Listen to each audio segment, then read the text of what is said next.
Welcome to Comic Construction. Today I'm looking at the build, art, and story of Bad Weekend by Ed Brubaker, Sean Phillips, and Jacob Phillips, published by Image Comics. This book is a standard size hardcover at 6 7/8 by 10.5 inches. It's 72 pages long. It's basically a graphic novella. The book has 4-color art printed directly on the board, and the board is not coated. I love the shade of pink they used in the background. It's so incredibly vibrant. The binding is a hybrid bind, meaning the page signatures are sewn together and then glued to the end sheets, which are glued to the cover board. There is no head ribbon on that. The end sheets themselves have this retro style drawing with this cool dot pattern mimicking old 4-color comics. And it's repeated in the back. The interior paper is a nice uncoated stock. It feels very nice to touch, and it's super easy to read because it doesn't overly reflect light. Bad Weekend is part of the criminal world, but is not as violent as other titles in the series. This is easily my favorite story from that world.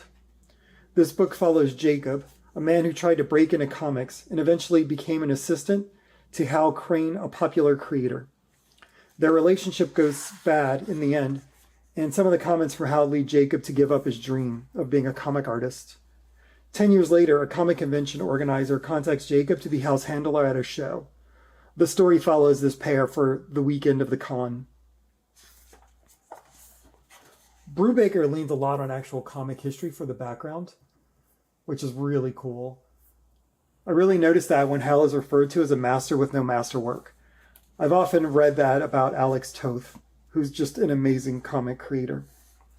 I won't go into more story details because every comic reader should experience this book. It made me laugh, especially some of the heavy noir dialogue that Jacob uses to describe Hal. Then it made me sad at some of the decisions made by both characters through the course of their lives, and some parts are just downright shocking. Sean Phillips' art is great as always.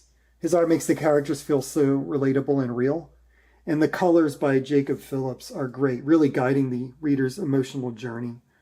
I like a lot of the sort of different color gradations he uses.